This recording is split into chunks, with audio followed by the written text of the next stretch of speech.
अपने हार्ट, अपने लंग को मजबूत कर रहे हो और अपनी इम्यूनिटी को बढ़ा रहे हो। तो चलिए शुरुआत करते हैं आज के इस सेशन के साथ। दोस्तों, जिस मिशन के साथ, जिस उद्देश्य के लिए हम सभी लोग काम कर रहे हैं, जिसका नाम है सस्टेनेबिलिटी, बेसिकली ये पूरी दुनिया उसी नियम पे चल रही है। जब से दुनिया के इस पृथ्वी की शुरुआत हुई है, लगभग 450 करोड़ साल पहले से, या लगभग 350 करोड़ साल पहले से, जब से इस दुनिया के ऊपर, पृथ्वी के ऊपर जीवों की उत्पत्ति हुई है, तब से लेके हमेशा ही ये दुनिया, ये पृथ्वी, ये पूरा जो इकोसिस्टम है, ये इस सस्टेनेबिलिटी के राह पर काम कर रहा है। हर कोई चीज जो हम जिसका इस्तेमाल करते हैं, वो बार बार रिसाइकल होके हमें फिर से अवेलेबल होती है। और ये जो नियम है, ये तत्व है जिसके वजह से पूरी दुनिया करोड़ों साल से चलती आ रही है, वो आगे भी करोड़ों साल से ऐसी ही चलती है, ऐसी ही चल सकती है। लेकिन पिछले 150 से 200 सालों में हमने इसमें बहुत सारा डिस्टर्बेंस लाया है, बहुत सारा इसको डैमेज किया है। और हमारा जो लक्ष्य है, हम कोई नई बात नहीं करना चाहते, लेकिन हम वही जो उसकी जो बेसिक चीज है सस्टेनेबिलिटी, उसको सिर्फ रिस्टोर, फिर से उस चीज के ऊपर या उस सस्टेनेबिलिटी की राह पर इस दुनिया को लेके जाना चाहते हैं, ताकि आने वाले भी करोड़ों साल तक ये दुनिया ऐसे ही चलती रहे। इनफैक्ट अगर आप देखोगे कि इस पूरी पृथ्वी की रचना ही ऐसी बनी है कि ये करोड़ों साल तक, अनंत काल तक ऐसी ही चलती रहे।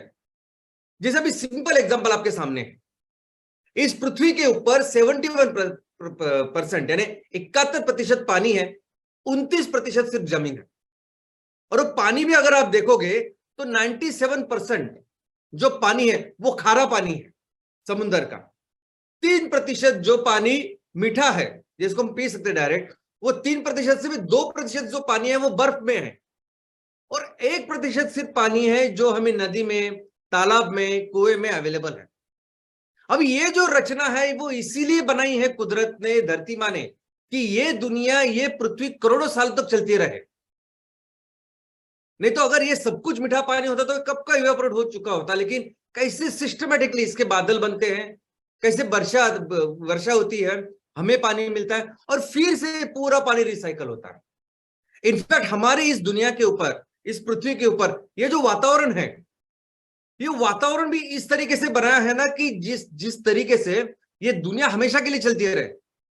इसके अलग अलग लेयर्स और हर लेयर का अपना अलग कंट्रीब्यूशन। अभी देखिए ना, मोबाइल, बिना वायर के मोबाइल हम लोग 1 सेकंड में किसी से भी बात कर सकते हैं। कैसे बात कर सकते हैं?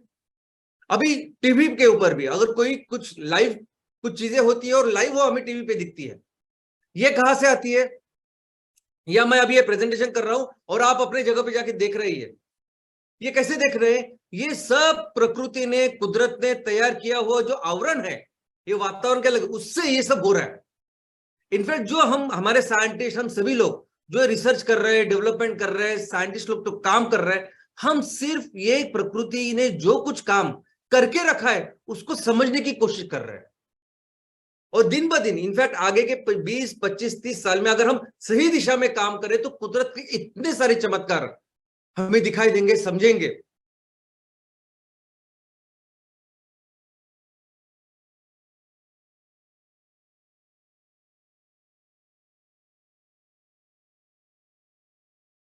तब कि जो सूक्ष्म जीव शास्त्र है, ये सबसे अहम, सबसे महत्वपूर्ण, अगर आप कमर्शियल एंगल से, बिजनेस के एंगल से, फ्यूचर के एंगल से अगर आप देखोगे, तो सभी शास्त्रों में से सबसे इंपॉर्टेंट शास्त्र अगर कोई हो सकता है तो उसमें से एक है ये सूक्ष्म जीव शास्त्र। कैसे? चलो समझते हैं इसको। तो ये सूक्ष्म जीव, माइक्रो ऑर्गेनिज्म किसको कहते हैं? हम किसे कहेंगे सूक्ष्म जीव? तो दोस्तों, सूक्ष्म जीव उसे कहेंगे कि जो आंखों से दिखती नहीं। इतनी सिंपल है इसकी व्याख्या। साइंटिफिक व्याख्या भी अगर आप देखोगे तो साइंटिफिक व्याख्या भी वही है कि वो जीव है कि जो आंखों से दिखाई नहीं देते।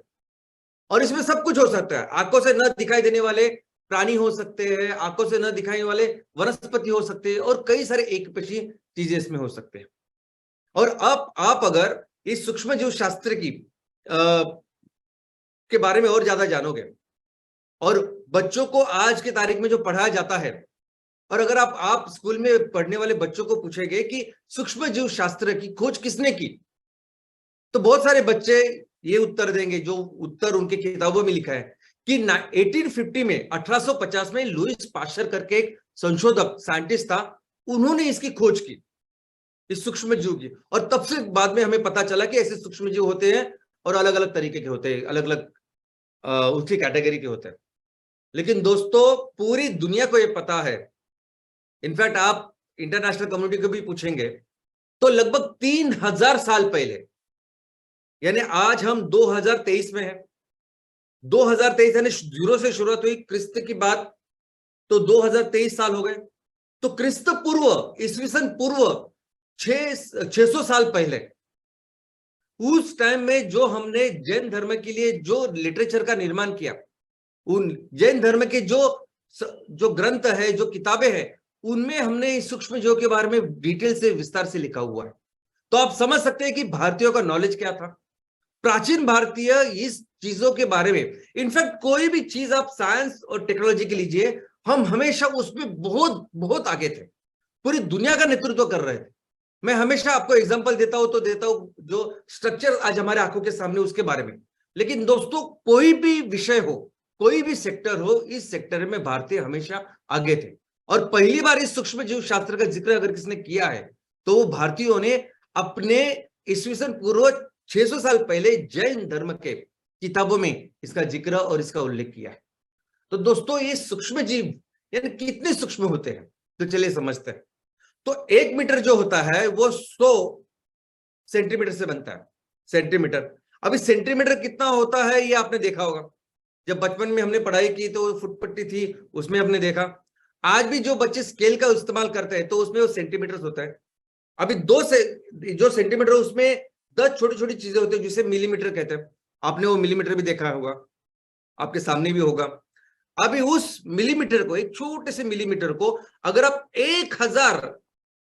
1000 में अगर आप डिवाइड करोगे, उसके 1000 टुकड़े करोगे तो कितना छोटा सा रहेगा, उसे कहते हैं माइक्रोन, माइक्रोमीटर।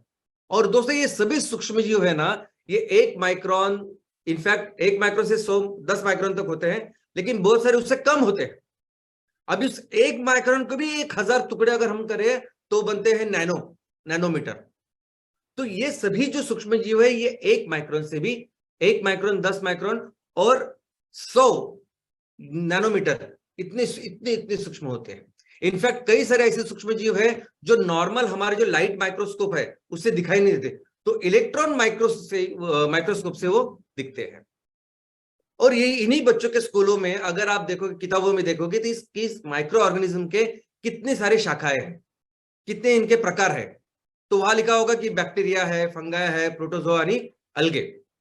कुछ लोग समझते हैं कि इसमें 5वां प्रकार भी है, वो है वायरस। लेकिन बहुत सारे लोग वायरस को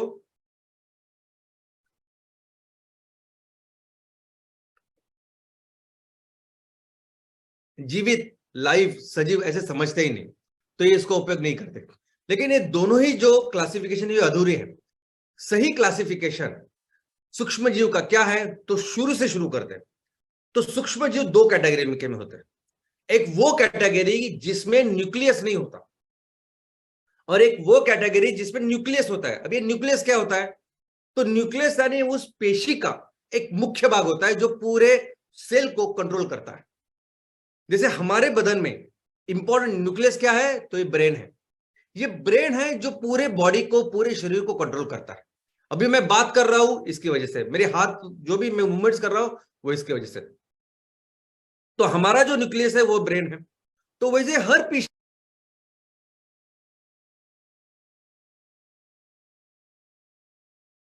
वो एक जगह पे न्यूक्लियस में नहीं है, अगर वो ऐसे ही पड़े हुए तो वो विदाउट न्यूक्लियस ऐसे जीव होते हैं। तो आप देख सकते हैं कि जो विदाउट न्यूक्लियस, जिनके पास न्यूक्लियस नहीं होता, वहां पूरे पेशी में वो सभी न्यूक्लियर मटेरियल ऐसे पीछे हुए रहते हैं, और जिसमें पेशी होते हैं वो सभी न्यूक्लियर मटेरियल उसमें इकट्ठा होकर उसका न्यूक्लियस बन जाता है। तो जिसमें न्यूक्लियस नहीं होता उसे कहते हैं प्रोकैरियोटिक, और जिसमें न्यूक्लियस है, जिसमें वो सेंट्रल कंट्रोलिंग पार्ट है, ब्रेन है जैसा हमारे जैसा, तो उसे कहते हैं यूकैरियोटिक। अभी ये जो वायरस है, वायरस क्या है? तो वायरस ऐसा जीव है कि जो जिंदा ही नहीं रह सकता। वो अगर वायरस बाहर जिंदा ही नहीं रह सकता, वो जिंदा तभी रहता तो वो किसी के वनस्पति में, किसी प्राणी के पेशी में ही जिंदा रह सकता है। वायरस ऐसा जीव भी नहीं बोल सकते, ऐसा सूक्ष्म जीव है कि जो अपने आप में जिंदा नहीं रह सकता। इसलिए वायरस का कहीं भी क्लासिफिकेशन नहीं। इन दो बहुत सारे लोग तो इसको जीव मानते ही नहीं। और इसमें क्या होता है? तो इसमें वही वो न्यूक्लियर मटेरियल होता है, आरएनए या डीएनए, और ऊपर सेल वॉल होती है। तो दोस्तों समझते हैं कि वो जीव को, वो सूक्ष्म जीव कि जिनमें वो न्यूक्लियस नहीं है, और इसमें दो फैमिलीज है, एक तो है आर्किया, दूसरी है बैक्टीरिया। अब ये आर्किया करके जो फैमिलीज है ना, वो बेसिकली लोग इसको अलग समझते नहीं, लोग इसको बैक्टीरिया ही समझते हैं। यानी जिसको न्यूक्लियस नहीं है, ऐसे सभी सूक्ष्म जीव को लोग बैक्टीरिया ही समझते हैं। अब ये आर्किया भी स्पेशलाइज्ड बैक्टीरिया है जो एक्सट्रीम कंडीशन में रहता है। जब सबसे ज्यादा धूप होती है, सबसे ज्यादा ठंड होता है, वहां ये बैक्टीरिया जैसे रहता है, और बैक्टीरिया जैसा ही काम इस पर्यावरण का संभालने का करता है। लेकिन बैक्टीरिया, अभी बैक्टीरिया ऐसी चीज है कि जो बहुत ज्यादा लोगों ने उसके बारे में पढ़ा है, समझा है। अभी आपने भी, सभी ने ऑलमोस्ट बैक्टीरिया के बारे में सुना होगा। क्या सुना होगा? तो बैक्टीरिया वो है कि जिससे बीमारियां होती है। ये बहुत ही गलत है दोस्तों। और ये गलत फहमी जो फैलाते हैं, वो बहुत ऐसे टीवी ऐड वगैरह सब होते हैं। लोग जो बोलते हैं कि ये साबुन लगाइए, 99.99% बैक्टीरिया निकल जाएगी, खत्म हो जाएंगे। इससे हैंड वॉश कीजिए, 99.99% बैक्टीरिया खत्म हो जाएंगे। लेकिन दोस्तों हमको पता ही नहीं है, मैक्सिमम जो बैक्टीरिया आज इस दुनिया में है, वो ये सभी बैक्टीरिया हमारे लिए बहुत यूजफुल है। यानी हमारा जीवन इस बैक्टीरिया के ऊपर डिपेंडेंट है। हम जीते हैं इन बैक्टीरिया की वजह से। ये इतने उपयोगी है हमारी पूरी जिंदगी में, तो हम समझते हैं। और इनके अलग अलग बैक्टीरिया, अलग अलग टाइप्स हो सकते हैं।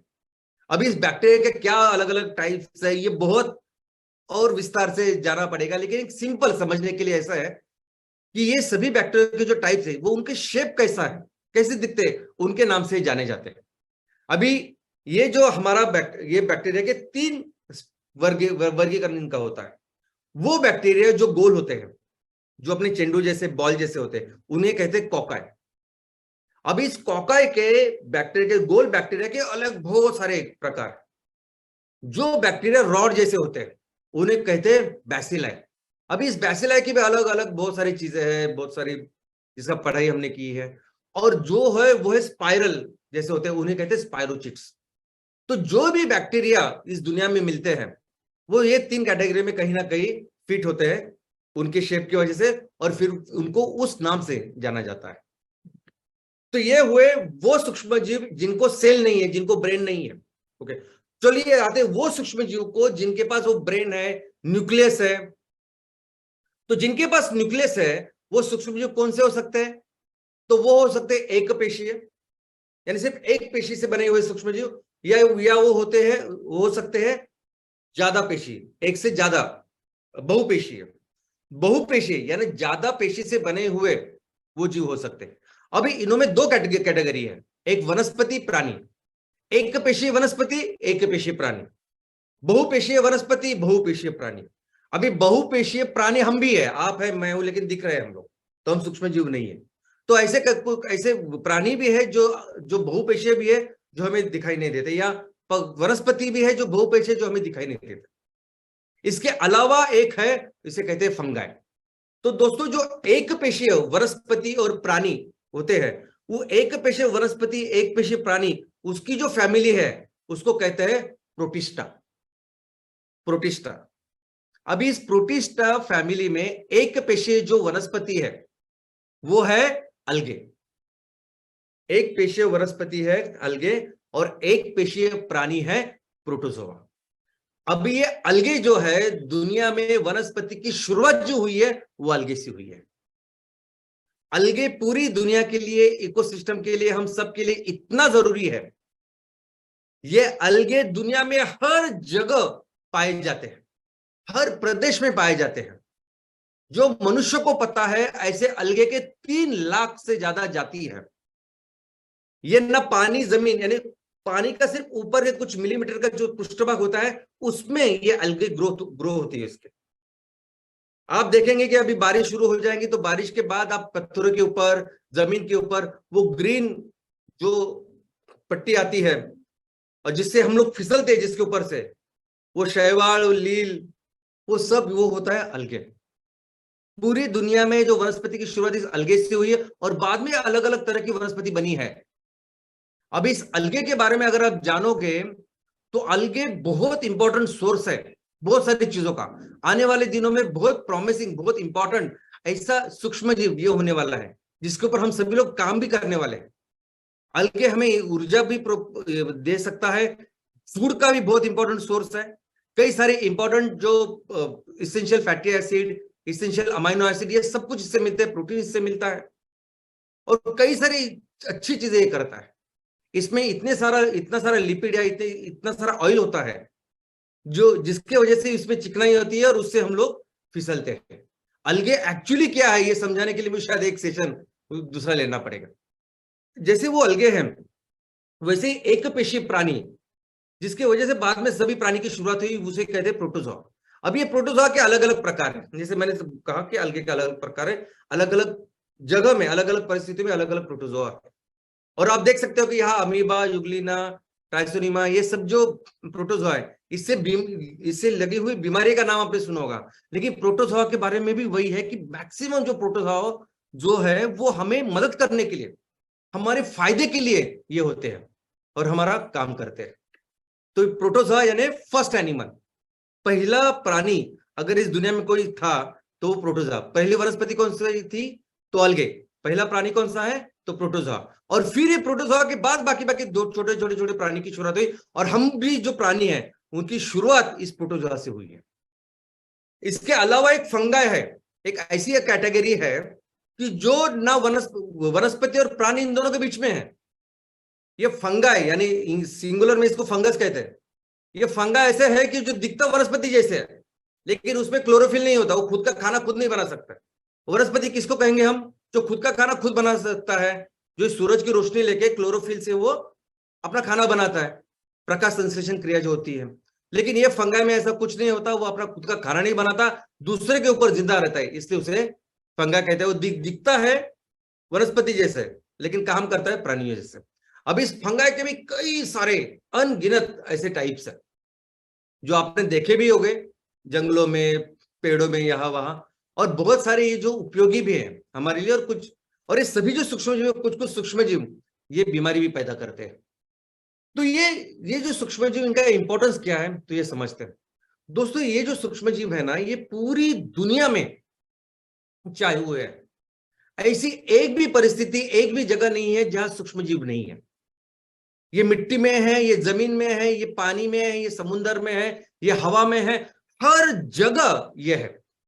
इनफैक्ट हमारी दुनिया की पूरी व्यवस्था इनके ऊपर आधारित है। हमारा ये जो इकोसिस्टम है, हर तरह का प्राणी, हर तरह का वनस्पति डिपेंडेंट है इनके ऊपर। ये काम करते हैं इसलिए हम लोग जिंदा है, ऐसा समझ सकते हैं हम लोग। इतने ज्यादा डिपेंडेंट है हम इस सूक्ष्म जीवों के ऊपर।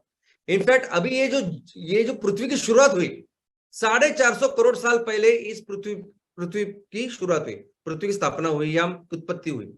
उसके बाद 350 करोड़ यानी 100 करोड़ के बाद पहले जीव की शुरुआत हुई। वो पहला जीव था ये सूक्ष्म जीव, प्रोकैरियोट्स, यूकैरियोट्स। और बाद में ये सभी जो करोड़ों जीव भी हमको दिखाई देते ये सभी उनसे तैयार हुए। लेकिन ये सभी तैयार भी हुए, लेकिन आज भी पूरी दुनिया में, पूरी पृथ्वी पे अगर हर जगह कुछ है, बाहर है, अंदर है, हर जगह, तो वो सूक्ष्म जीव है। इनफैक्ट आप सोच नहीं सकते, तो हर वनस्पति और हर प्राणी के ऊपर जो सरफेस है ना, वो हर जगह सूक्ष्म जीव होते हैं। और ये सूक्ष्म जीव इस वनस्पति को, उस प्राणी को बहुत सारी जगह से, बहुत सारी तरीके से उनकी मदद करते हैं। बाहर तो होते ही, अंदर भी होते हैं। सभी प्राणियों के अंदर ये सूक्ष्म जीव होते ही होते हैं। जैसे अभी एग्जांपल हमारा खुद का शरीर है। इसके पहले मैं आपको बताना चाहता हूं कि हर पहाड़, पत्थर, पर्वत, पानी, समुद्र, नदी, नाले, हर जगह सूक्ष्म जीव होते हैं। हम भी जो बने हुए सूक्ष्म जीव से बने, ऐसा मैं अगर बोलूंगा तो भी वो उचित होगा। हमारा ये जो पूरा शरीर है ना, हर शरीर के ऊपर सूक्ष्म जीव है, पूरा सरफेस। हमारा जो शरीर जब भी इकोसिस्टम के संपर्क में आता है वो हर भाग उसको कवर करते हैं सूक्ष्म जीव। और ये कवर करता नहीं, ये ढाल है, ये ढाल है जो हमें कई सारे इंफेक्शन, अनचाही चीजों से बचाती है। तो ये सभी जो बैक्टीरिया, सूक्ष्म जीव जो हमारे ऊपर है, ये हमारी मदद करते हैं, हमें बचाते हैं बाकी की चीजों से। हमारा ये जो रेस्पिरेटरी सिस्टम है, नाक से चालू होकर लंग तक, ये पूरा छाया हुआ है सूक्ष्म जीवों से।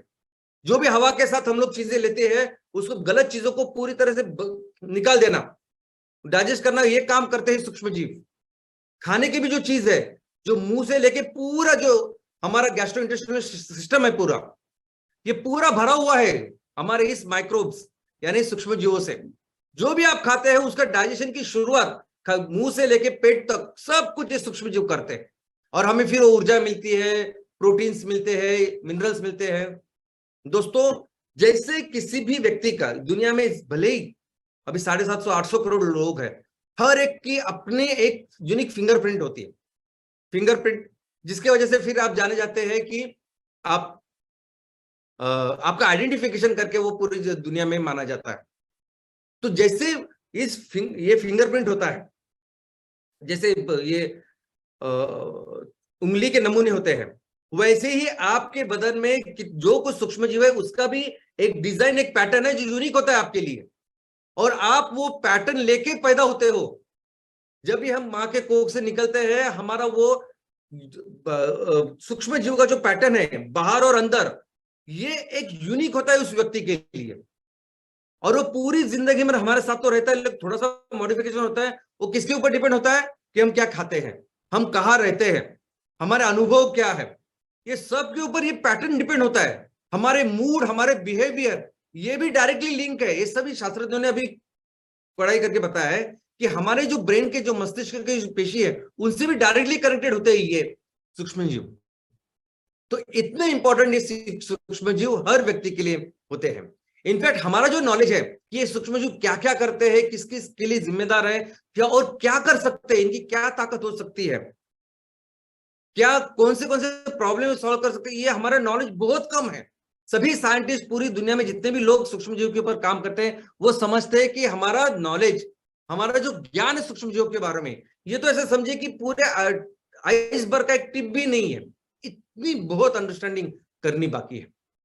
और ये सूक्ष्म जीव जो हमारी दुनिया के लिए, हमारे लिए इतने महत्वपूर्ण है, जो हमारी इतनी सहायता करते हैं, उस पर विपरीत परिणाम करते हैं एंटीबायोटिक्स। हम लोग एंटीबायोटिक्स खाते हैं ना बीमारी में, यानी जो बैक्टीरिया, बुरे बैक्टीरिया, बीमारी तैयार करने वाले बैक्टीरिया को मारने के लिए जो एंटीबायोटिक लेते हैं, ऑफकोर्स जब ज्यादा इन्फेक्शन होता है तो लेने जरूरी है। लेकिन आजकल ऐसे हुआ है ना कि जो भी सर्दी खांसी, यानी मौसम बदला तो भी हो सकती है सर्दी खांसी, इसको एलर्जी हो सकती है, पेट में कुछ गड़बड़ हो सकती है इंडाइजेशन की वजह से, कुछ भी हुआ तो आजकल के डॉक्टर एंटीबायोटिक देते हैं। अच्छे डॉक्टर नहीं देंगे ऑफकोर्स। इस एंटीबायोटिक की वजह से, उनका बहुत ज्यादा उपयोग की वजह से क्या होता है कि अच्छे वो जो बीमारी पैदा करने वाले बैक्टीरिया तो जाते हैं, लेकिन उसके साथ साथ जो अच्छे बैक्टीरिया है उनको भी हम किल कर देते हैं।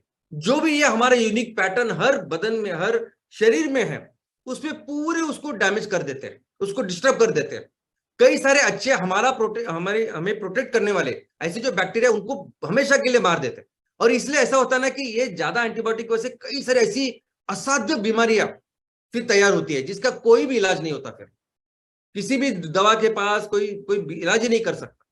ऐसे क्रोनिक अल्सर तैयार होते हैं, ऐसे क्रोनिक अल्सराइटिस और कोलाइटिस, ऐसी चीजें तैयार होती है कि जिसका कोई इलाज ही नहीं है। अगर आपको कोई जख्म होती है, अगर आपको कोई जलता है, अगर आप कुछ भी नहीं करेंगे उसको, आप ऐसे उसको छोड़ दीजिए, तो भी ठीक होता है कि नहीं? क्यों होता है वो? ये सब चीजें हैं जो वो उसको ठीक करती है। लेकिन हम क्या करते हैं, ये एंटीबायोटिक, ज्यादा एंटीबायोटिक खाने की वजह से ये पूरी सिस्टम को डैमेज करते हैं। तो ऑफकोर्स मेरा भी आपको बोलना है, और बाकी अच्छे डॉक्टर भी आपको बोलेंगे कि ज्यादा एंटीबायोटिक नहीं लेना चाहिए। और इस सूक्ष्म जीव का इकोनॉमिक, बिजनेस का क्या एप्लीकेशन है, तो चलिए समझते हैं। तो सबसे इंपॉर्टेंट जो एप्लीकेशन है इस सूक्ष्म जीव का, वो है फूड इंडस्ट्री। हमने देखा है कि हमारे घर में दूध से दही बनता है, वो इस सूक्ष्म जीव की वजह से ही बनता है। तो वो भी इंडस्ट्री में, यानी दूध का जो जितने भी प्रोडक्ट्स है वो बनते हैं इस सूक्ष्म जीव की वजह से। बेकरी के जितने प्रोडक्ट है वो सभी बनते हैं इस सूक्ष्म जीव की वजह से। फर्मेंटेशन, जो वाइन, दारू जो कुछ बनती है, अल्कोहल बनता है, वो सब बनता है सूक्ष्म जीवों की वजह से। इनफैक्ट अगर हमारे घर में दूध है, वो दूध आप ऐसे ही रखेंगे और वो जो खराब होगा वो खराब भी होगा सूक्ष्म जीव की वजह से, और अगर उसमें सही आप माइक्रो ऑर्गेनिज्म डालेंगे और उसको रखेंगे तो उसका दही भी बनेगा सूक्ष्म जीव की वजह से। और ऐसे कई सारे एप्लीकेशन है फूड इंडस्ट्री में जो इसकी वजह से होते हैं। इसके अलावा ये सूक्ष्म जीव बहुत रिच सोर्स है न्यूट्रिएंट के। अलगे के बारे में अगर आप देखोगे तो अलगे का एक स्पिरुलिना करके आपने नाम सुना होगा, जिसकी खेती की जाती है सिर्फ और सिर्फ इस प्रोडक्ट के लिए, जिसकी ऐसी गोली आती है, कैप्सूल भी आते हैं। और ये आपको जो जरूरी है ऐसे बहुत पोषक ऐसे तत्व, minerals, vitamin, amino acids, fatty acid, ये सबको प्रोवाइड करते हैं। वैसे मशरूम के बारे में पता है, तो बहुत अच्छे सोर्स, बहुत अच्छा फूड का सोर्स भी है ये सूक्ष्म जीव। एग्रीकल्चर, अभी खेती के लिए तो बहुत उपयुक्त है ये सूक्ष्म जीव। नॉर्मली जब खेती बहुत ज्यादा उपजाऊ होती है, बहुत ज्यादा अच्छी होती है, इसका मतलब क्या होता है? इसका मतलब उस खेती में बहुत सारे पोषक तत्व होते हैं जिससे फसल अच्छी आ सकती है। अभी कौन बनाता है वो पोषक तत्व? वो जमीन में, उस मिट्टी में वो पोषक तत्व आते कहां से है? तो दोस्तों उस जमीन में, उस मिट्टी में ये सूक्ष्म जीव होते हैं जो आजू बाजू का जो बायोमास है उसका विघटन करके वो सभी पोषक तत्व, वो कार्बन, कैल्शियम, मैग्नीशियम, सब कुछ उस जमीन में डालते हैं और वो जमीन उपजाऊ होती है, पोषक होती है। और जो जमीन जो बंजर होती है, बेजान हम जिसे कहते हैं, वो इसलिए बेजान होती है, इसलिए बंजर होती है कि उसमें वो सूक्ष्म जीव नहीं होते काम करने वाले।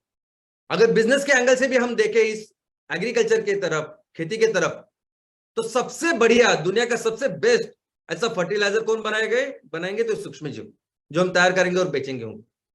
इसके अलावा अगर कोई भी बीमारी नहीं चाहिए तो जो पेस्टिसाइड्स है ना, वो केमिकल पेस्टिसाइड की कोई जरूरत नहीं, ये सूक्ष्म जीव दुनिया का सबसे बेस्ट पेस्टिसाइड बना सकते हैं। और एग्रीकल्चर की जो भी जरूरत है, हर जरूरत को पूरा कर सकते हैं ये सूक्ष्म जीव।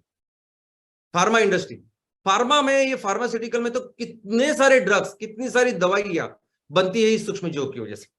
वो एंटीबायोटिक्स है, वो एंजाइम्स है, विटामिन है, ये सब बनते हैं इनके वजह से।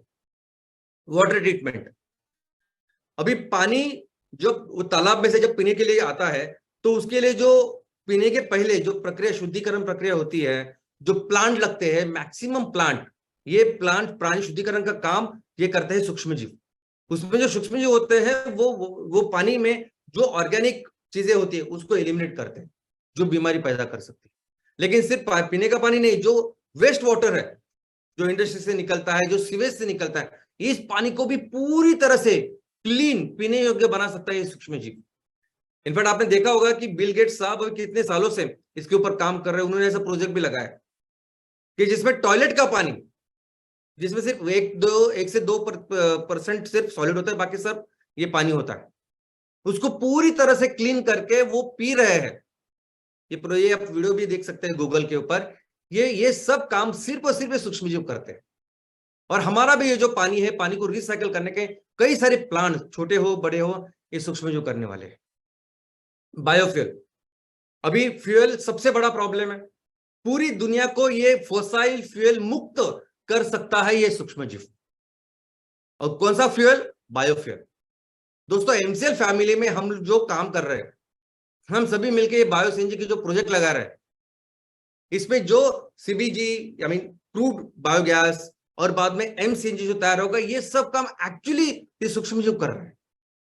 ये जो हमारे रिएक्टर है ना, जिसको कहते हैं बायो रिएक्टर, अभी इस बायो रिएक्टर में जो काम इस विघटन का, डाइजेशन का जो करते हैं ना, वो सूक्ष्म जीव ही है।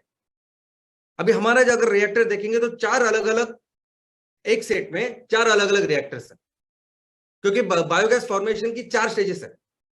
एक तो हाइड्रोलिसिस, एसिडोजेनेसिस, एसिटोजेनेसिस और मिथेनोजेनेसिस। तो हर रिएक्टर में अलग अलग तरह के वो सूक्ष्म जीव है, वो कंसोर्शियम है जो आपका रॉ मटेरियल है वो पूरी तरह से डाइजेस्ट करता है। अभी हम एमसीएल में, अभी पूरी दुनिया में, और अगर मैं भारत की सिर्फ बात करूं तो 1984 से भारत में बायोगैस एसोसिएशन या बायोगैस का स्वतंत्र विभाग है, डिपार्टमेंट है। तब से लेके आज तक जितने भी कंपनियां इस बायोगैस में काम कर रही है, बायो सीएनजी में काम कर रही है, आप सब प्रोजेक्ट देखिए आप, ये सभी प्रोजेक्ट मैक्सिमम वेस्ट के ऊपर है या तो गोबर के ऊपर है, सभी। आई मीन आप कहीं भी जाके देखिए, पूरी दुनिया के, अभी पूरे भारत की जो सबसे नंबर 1 जो ऑर्गेनाइजेशन है वो है BIRC, Bhabha atomic research centre. उनके कई सारे प्रोजेक्ट लगे हुए हैं, छोटे छोटे बड़े बड़े, वो सब वेस्ट के ऊपर काम करते हैं। और जो अपने आप को CNG के या CBG के या बायोगैस में खुद को बहुत बड़ा समझते हैं, तोप समझते हैं,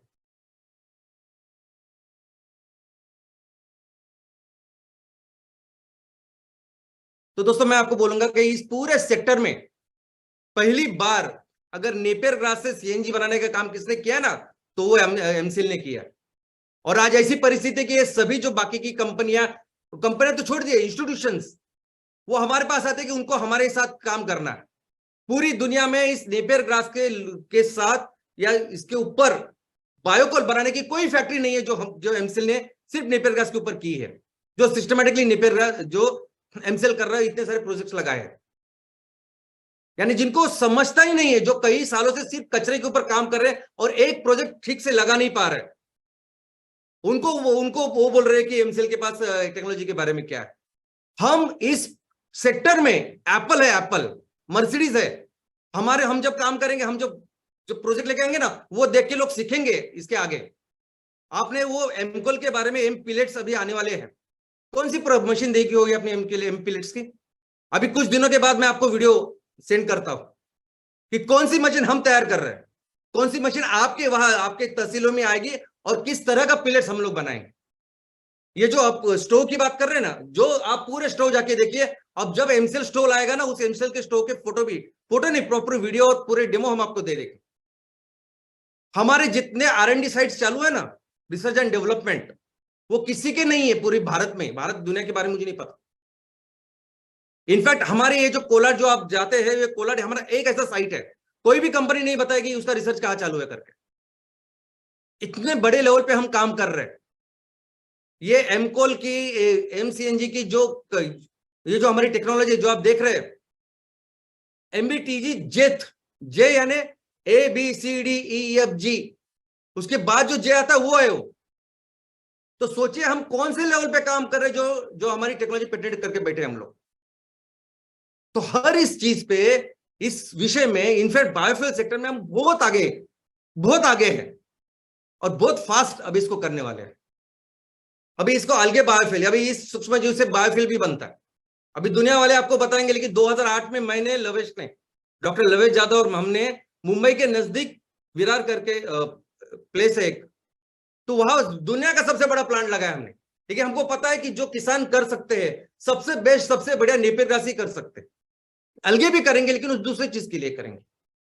अभी ये सूक्ष्म जीव है, वो कमर्शियल, इंडस्ट्रियल कई सारे से केमिकल्स बनाते हैं, एंजाइम्स बनाते हैं, जो आज की तारीख में कई सारी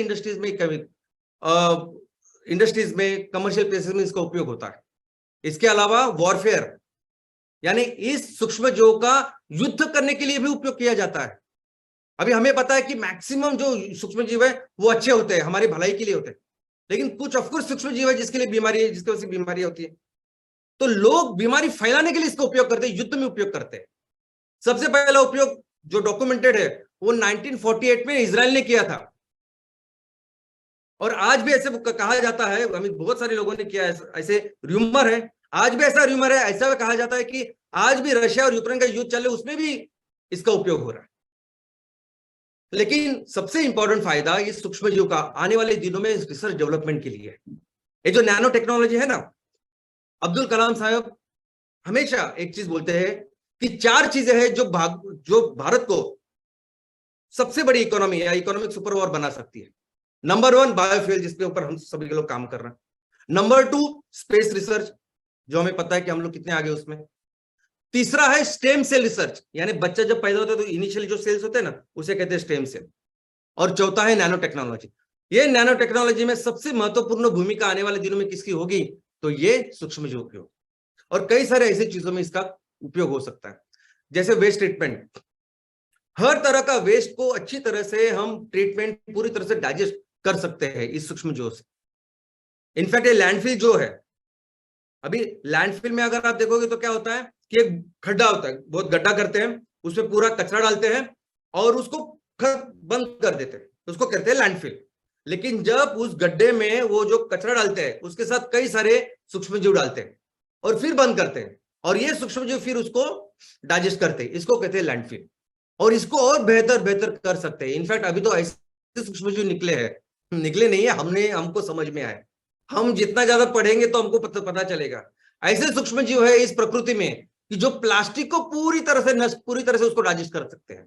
तो सोचिए, जितना ज्यादा हम लोग इसके बारे में पढ़ाई करेंगे उतना ज्यादा हमें इसका उपयोग समझ में आएगा।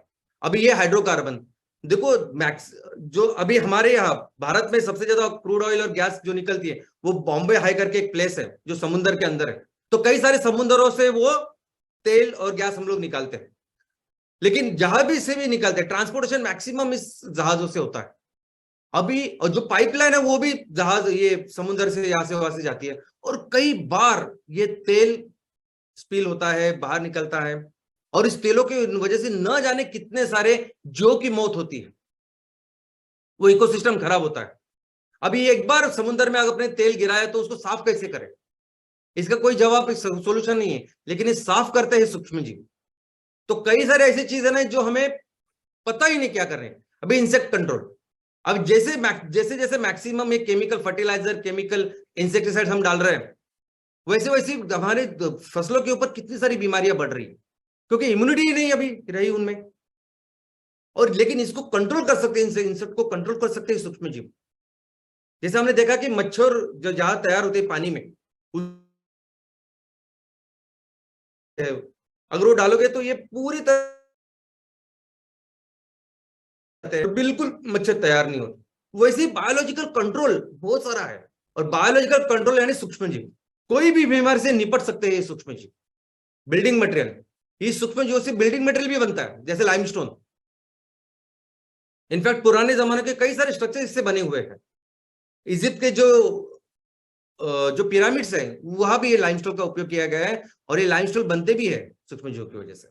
मेडिकल साइंस, कई सारे ऐसे एप्लीकेशंस है। अभी ऑर्गन ट्रांसप्लांट, यानी हम कहते हैं ना liver transplant, kidney transplant, heart transplant, कोई भी दूसरी की चीज अगर अपने शरीर में आए तो शरीर उसको बर्दाश्त नहीं करता, उसके अगेंस्ट, उसके खिलाफ रिएक्शन करता है, उसको रिजेक्ट कर देता है। लेकिन उस ऑर्गन को अगर सही करना है, उसको एक्सेप्ट करना है, उसको रिजेक्शन नहीं होना चाहिए, तो ये काम करता है सूक्ष्मजीव। अगर आप अंदर उसके सूक्ष्मजीव डाले, जो उगा है उसका कल्चर डालोगे तो वो एक्सेप्ट कर देता है। और ऐसे कई सारे मेडिकल साइंस में आने वाली चीज अलग अलग रिसर्च हो रही है कि जैसे एंटी फंगल बेहतर, कोलेस्ट्रॉल को कैसे कम करने का, और कई सारी चीजें इसके ऊपर दवाई है सूक्ष्मजीव। तो दोस्तों, आज हमारे सामने कई सारे प्रॉब्लम्स है, चैलेंजेस है। इन मैक्सिमम प्रॉब्लम चैलेंजेस को पूरी तरह से सॉल्व कर सकते हैं सूक्ष्मजीव। इनके बारे में हमें पता ही नहीं है। हमारा पूरा जो फ्यूल का जो प्रॉब्लम है पूरी तरह से सॉल्व कर सकते हैं सूक्ष्मजीव। फूड जो चाहिए उसको सॉल्व कर सकते हैं सूक्ष्मजीव। हर तरह का प्रदूषण और जो वेस्ट है उसको पूरी तरह से एलिमिनेट करने का काम करते हैं सूक्ष्मजीव। इनफैक्ट आज बीमारियां, मैंने अभी आपको फसलों की बीमारी बताई, हमारी भी कितनी सारी बीमारियां हैं, कई सारी बीमारियां जिनके पास कोई सॉल्यूशन ही नहीं है, ऑप्शन ही नहीं है। ऐसी कई सारी बीमारियों का ऑप्शन या सॉल्यूशन होने वाला है ये सूक्ष्मजीव। कई सारे प्रॉब्लम को ठीक करने वाले हैं इस सूक्ष्मजीव, क्योंकि कुदरत ने बनाया है उस वैसे, सिर्फ हमको समझना बाकी है। इनफैक्ट अभी आने वाले दिनों में एमसीएल, हमारा काम क्या है कि हमें इस दुनिया को फिर से सस्टेनेबिलिटी की दिशा में उसको उस ट्रैक पे लेके जाना है। तो उसके लिए सबसे इंपॉर्टेंट काम अगर कोई करेगा तो वो सूक्ष्मजीव, और हमें आने वाले दिनों में बहुत ज्यादा फोकस करके काम करना पड़ेगा इस सूक्ष्मजीवों के ऊपर। आने वाले दिनों में एक बहुत बड़ी ब्रांच हमारी लोगों की होने वाली, जो सिर्फ और सिर्फ सूक्ष्मजीवों में काम करेंगे। लेकिन अभी क्या है कि अभी परिस्थिति ऐसी बिगड़ रही है, ये क्लाइमेट चेंज जो हो रहा है, ये क्लाइमेट चेंज की वजह से ये सूक्ष्मजीवों की जो व्यवस्था कुदरत ने बनाई है, ये प्रकृति ने बनाई है, ये अभी बहुत धीरे धीरे करके बिगड़ रही है, डिस्टर्ब हो रही है। और जो अच्छा काम सूक्ष्मजीव हमारे लिए कर रहे हैं, फिर फसलों के लिए कर रहे हैं, और सभी वनस्पति प्राणी के लिए कर रहे हैं, वो उनका कॉन्ट्रीब्यूशन कम कर रहे हैं। और हमारा बहुत इंपॉर्टेंट काम है कि उनको बचाना, इस क्लाइमेट चेंज को पूरी तरह से अभी ना बंद करना। अभी ये तो सूक्ष्मजीव की है, लेकिन परिस्थिति आपके सामने भी है ना। आज इतने दिन हो गए लेकिन बारिश नहीं है। जब हमने देखा कि गर्मी के समय में हर दिन कहीं ना कहीं, जब फसल पूरी तरह से तैयार थी, तब हर दिन कहीं ना कहीं बारिश, तूफानों के साथ बारिश आती थी और पूरी फसल उसने उजाड़ दी। और आज जब किसान राह देख रहे हैं तो एक बारिश का बूंद नहीं, और बिपोरजॉय का वो तूफान गुजरात में आके अभी राजस्थान में तबाही कर रहा है। यानी आप देख रहे हैं कितना बिगड़ा है। हमें बहुत जोर से, बहुत एग्रेसिवली, अभी आने वाले दिनों में बहुत एग्रेसिवली हम काम करने वाले इसके ऊपर। हम सब मिलके हमारे किसानों, जो किसान भाई हैं, उनका सहारा लेके और ऑफकोर्स उनके भरोसे हम इस ग्लोबल वार्मिंग को पूरी तरह से उसको बंद करेंगे। इनफैक्ट अभी आने वाले दिनों में ऐसा काम करना पड़ेगा कि 3 और मैक्सिमम 5 सालों में ये पूरा जो बदला हुआ मौसम है ये फिर से पूर्ववत हो जाए, फिर से रिस्टोर हो जाए। और ये काम हम करेंगे, करना ही पड़ेगा। ऐसी परिस्थिति आज हमारे सामने है। देखो दोस्तों, सभी लोग अभी एमसीएल की तरफ जब देखते हैं ना, तब एमसीएल की तरफ वो एक बिजनेस करके देखते हैं, प्रोजेक्ट, प्रॉफिट, फंडिंग, पैसा पैसा, बस। हमारे लिए ये जो काम हम कर रहे हैं ना, हमारे लिए एक बहुत बड़ा मिशन है। हमने जिसके लिए स्थापना की एमसीएल की, ये हमने एक क्रांति के लिए, एक रिवोल्यूशन के लिए की है। और वो रिवोल्यूशन, वो मिशन है इस धरती को बचाना। हम सभी जो काम कर रहे हैं ना, एमसीएल जो काम कर रहे हैं, सिर्फ धरती को बचाने के लिए काम कर रहे हैं। और हम बहुत सही दिशा में काम कर रहे हैं, बहुत सही दिशा में काम कर रहे हैं, बहुत अच्छे स्पीड से काम कर रहे हैं। और आने वाले दिनों में हमें करके ही रहेंगे, हम सभी लोग मिलकर। और ये जो प्रोसेस है जिसमें हम लोग काम करेंगे, एमसीएल दुनिया की सबसे बड़ी कंपनी बनेगी और मिलकर हम अपने देश को फिर से दुनिया की सबसे बड़ी अर्थव्यवस्था बनाएंगे। धन्यवाद। जय हिंद, जय एमसीएल।